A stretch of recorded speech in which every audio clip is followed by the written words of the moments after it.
Bismillahirrahmanirrahim. Assalamualaikum warahmatullahi wabarakatuh. Alhamdulillahi wahda. Wassalatu wassalamu ala man la nabiyya ba'da. Wa ala alihi wa sahbihi wa man wala amma ba'd.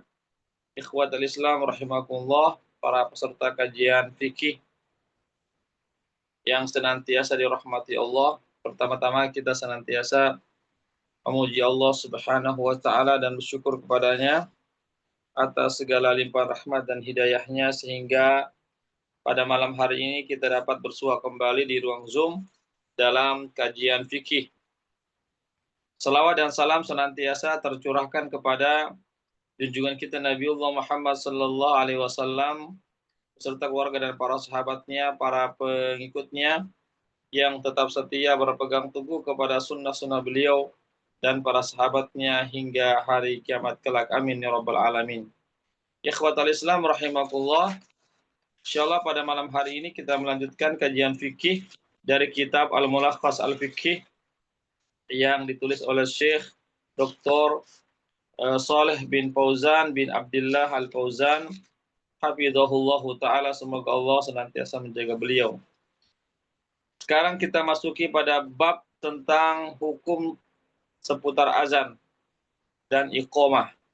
Hukum seputar azan dan iqamah. Ya.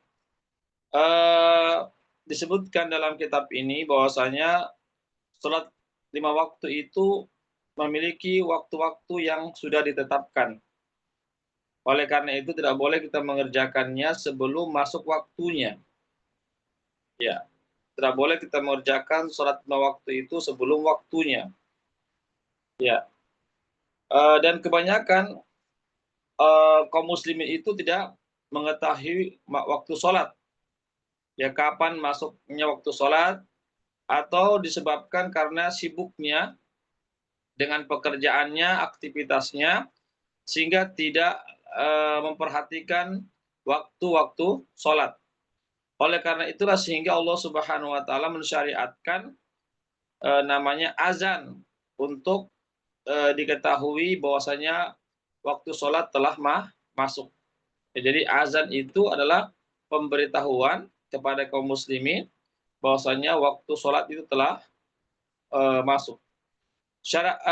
Azan ini disyariatkan tepatnya pada tahun pertama di tahun Hijriyah. Itu pada tahun 1 Hijriyah. Itu awal mula disyariatkannya azan, yaitu di kota Madinah. Adapun sebab disyariatkan ini azan, yaitu ketika kaum muslimin di zaman Nabi pada saat itu tidak atau agak kesulitan untuk bagaimana mengetahui waktu-waktu sholat, ya.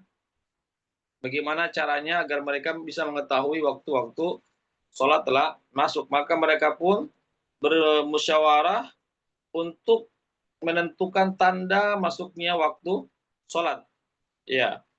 Kemudian salah seorang sahabat Nabi yang bernama Abdullah bin Zaid itu bermimpi, dan dia bermimpi melihat azan, ya, dia atau mendengarkan suara azan di dalam mimpinya, dan Nabi pun menyetujui mimpi beliau yang mendengarkan suara azan. Ya, ikhwatal Islam, a'azakumullah. Ya, dalil juga tentang azan itu juga berdasarkan surah Al-Jumu'ah ayat 9.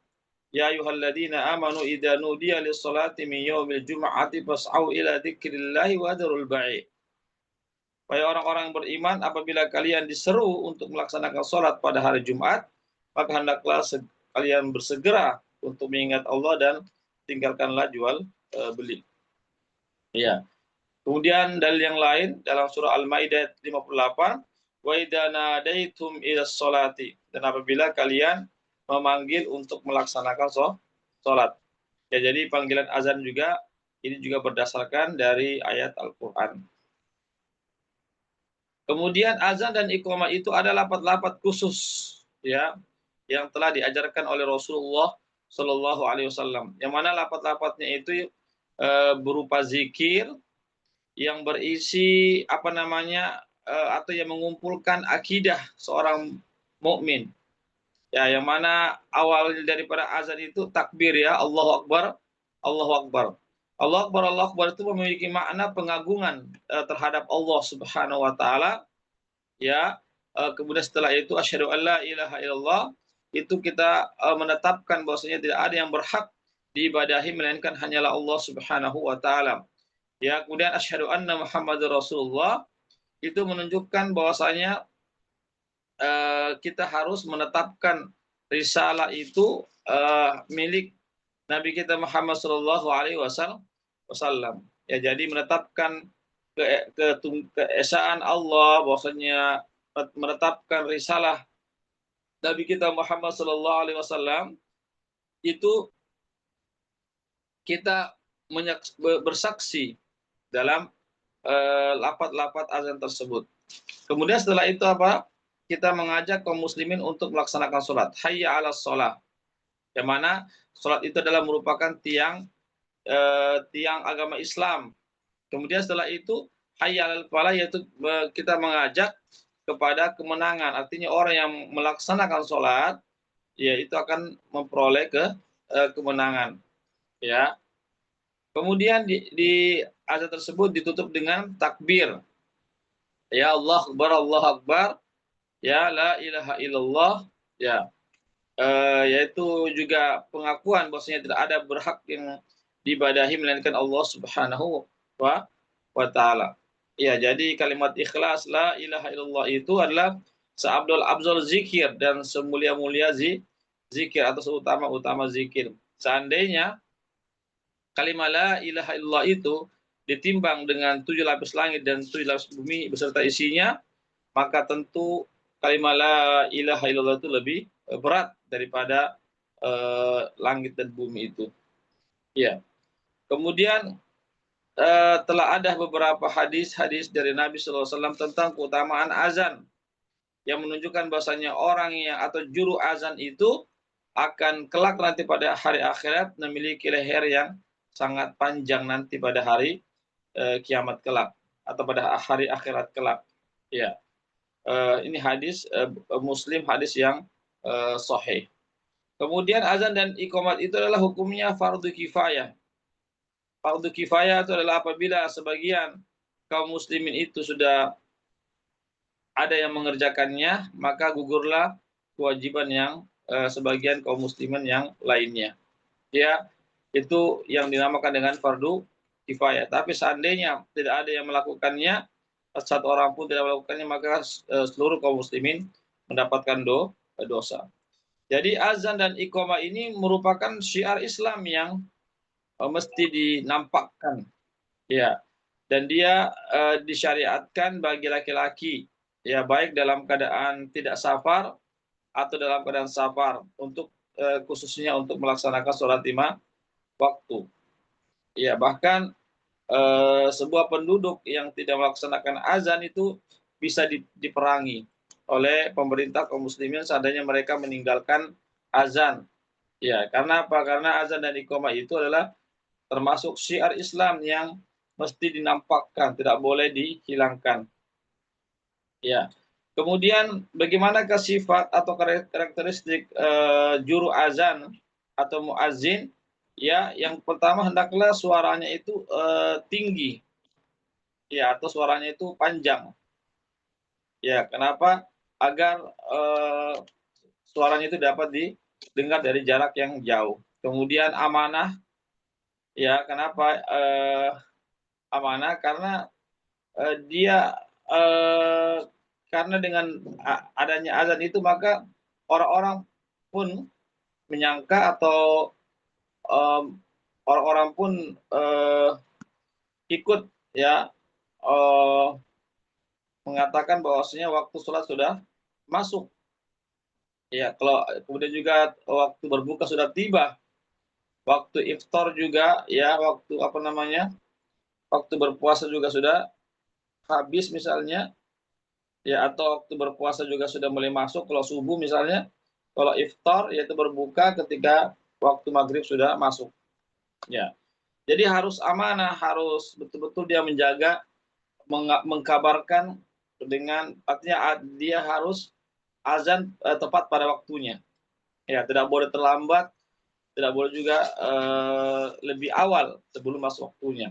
Jadi dia harus mengetahui waktu-waktu sholat. Ya, kapan masuk waktu sholat dia harus mengetahuinya. Ikhwatal Islam, azakumullah. Ya. Kemudian disunahkan bagi yang mengumandangkan azan itu untuk suaranya itu adalah suara yang tengah-tengah, tidak terlalu panjang sekali dan juga terlalu pendek sekali, tapi dia tengah-tengah. Ya, kemudian juga disunahkan untuk menghadap kiblat ketika azan. Ya, disunahkan untuk memasukkan kedua jari telunjuk ke dalam telinga. Ya, karena demikian itu akan lebih mengangkat suara. Ya. Kemudian menoleh ke kanan ketika membaca hayya 'alas shalah, ya, dan menoleh ke kiri ketika membaca hayya 'alal falah. Ya. Kemudian disunahkan juga membaca as-shalatu khairum minan naum ketika azan subuh atau azan fajar. Itu dibaca sebanyak 2 kali. Karena apa? Nabi yang memerintahkannya. Kenapa as-shalatu khairum minan naum ini mesti diucapkan pada azan subuh? Karena banyak orang ketika itu terlelap tidur atau lebih asik tidur, maka disampaikanlah kepada mereka bahwasanya sholat itu atau sholat subuh itu lebih baik daripada tidur. Ya, ikhwatal Islam, azakumullah. Kemudian yang berikutnya, tidak boleh azan dikumandangkan sebelum masuk waktunya. Ya, kenapa? Karena azan itu disyariatkan untuk memberitahukan kepada kaum muslimin bahwasanya sholat telah masuk, waktu sholat telah masuk. Ya, oleh karena itu, jika azan sebelum waktunya maka tidaklah tercapai maksud yang tujuan dari disyariatkannya azan itu. Ya, kecuali azan subuh maka itu boleh sebelum waktunya. Ya, disebutkan ini kecuali azan subuh maka boleh sebelum waktunya. Ya, agar kenapa kaum muslimin bersiap-siap untuk melaksanakan sholat subuh berjamaah di masjid. Kemudian setelah tiba waktunya maka azan untuk kedua kalinya. Ya. Ini ikhwatul Islam, azakumullah. Kemudian disunahkan bagi yang mendengarkan suara muazin untuk menjawab, yaitu menjawab seperti apa yang dikatakan oleh muazin, kecuali pada hayya 'alas shalah dan hayya 'alal falah, maka makmum ya atau maka kaum muslimin membaca la haula wala quwata illa billah. Yaitu yang dibaca ketika muazin membaca hayya 'alas shalah maka dijawab dengan la haula wala quwata illa billah. Begitu juga ketika dibaca hayya 'alal falah maka juga dijawab la haula wala quwata illa billah. Kemudian setelah selesai mengumandangkan azan, maka muazin dan yang mendengarkan suara azan untuk membaca doa Allahumma rabb hadhihi da'wati tammah was salatil qa'imah ati Muhammadan al wasilata wal fadilah wa ba'athu maqaman mahmud alladhi wa'adta. Ya, ini doa setelah azan ya. Tolong dihafalkan ini doanya ya sebaik-baiknya. Kemudian kita diharamkan keluar dari masjid setelah azan tanpa ada uzur ya atau tanpa ada niat untuk kembali. Ya, jadi selama tidak ada uzur, selama tidak ada niat untuk kembali ke masjid itu untuk melaksanakan sholat, maka janganlah kita meninggalkan masjid setelah azan dikumandangkan. Ya. Apabila muazin mulai mengumandangkan azan dan ada seorang yang duduk, maka maka maka janganlah dia berdiri pada saat itu, bahkan dia bersabar untuk duduk sampai selesai sampai selesai muazin memandangkan azan, lalu setelah itu dia bisa bisa meninggalkan masjid ya pada saat azan ya atau ketika sudah selesai azan ya. Kemudian seyogyanya bagi seorang muslim apabila sudah mendengarkan azan untuk bersegera ke masjid dan meninggalkan seluruh amalan-amalan atau pekerjaan-pekerjaan yang bersifat duniawiyah. Sebagaimana firman Allah Subhanahu wa taala, "Fi buyutin adinallahu an turfa'a wa yuzkara fiha ismuhu wa yusabbihu lahu fiha bil ghuduwi wal asal. Rijalun la tulhihim tijaratun wala bai'un an dzikrillah wa iqamis shalah. Yakhafuna yawman tataqallabu fil qulub wal absar." Ya, ini dalil ya tentang bahwasanya seorang mukmin apabila sudah mendengarkan azan maka segeralah dia menuju ke masjid dan meninggalkan segala aktivitasnya. Ya, meninggalkan segala aktivitasnya. Ikhwatal Islam, azakumullah. Adapun iqamah itu dikumandangkan tidak secara memanjangkan suara. Ya cukup suaranya dipendekkan saja karena hanya ingin memberitahukan kepada orang-orang yang sudah hadir untuk melaksanakan sholat jemaah. Yaitu fungsinya iqamah. Ya kenapa suaranya pendek saja, tidak perlu panjang suaranya karena dia hanya memberitahukan orang-orang yang sudah datang ke masjid. Ya adapun azan orang-orang yang masih di luar masjid. Disunahkan orang yang mengumandangkan azan dia juga yang mengumandangkan iqamah. Ya jadi itu disunahkan ya. Siapa yang azan dia juga yang iqamah, maka itu yang disunahkan. Ya. Dan seseorang muazzin tidak boleh dia mengumandangkan iqamatnya atau beriqamat kecuali mendapatkan izin dari imam. Ya, dari imam rawatib. Kalau imam rawatib mengizinkan, maka dia pun segera mengumandangkan iqamah. Ya. Kenapa demikian? Harus dengan izin imam atau harus izin dari imam bagi yang ingin iqamah. Ya, karena iqamah itu berkaitan dengan waktu, ya, berkaitan dengan waktu sholat dengan memperhatikan kondisi imam. Maka tidaklah seorang itu mengumandangkan iqamah kecuali dengan isyaratnya. Artinya sudah ada isyarat, ya berarti muazzin segera untuk mengumandangkan iqamah. Ya demikian barakallahu fikum ya terkait tentang hukum seputar azan dan iqamah. Ya, silakan kalau bertanya.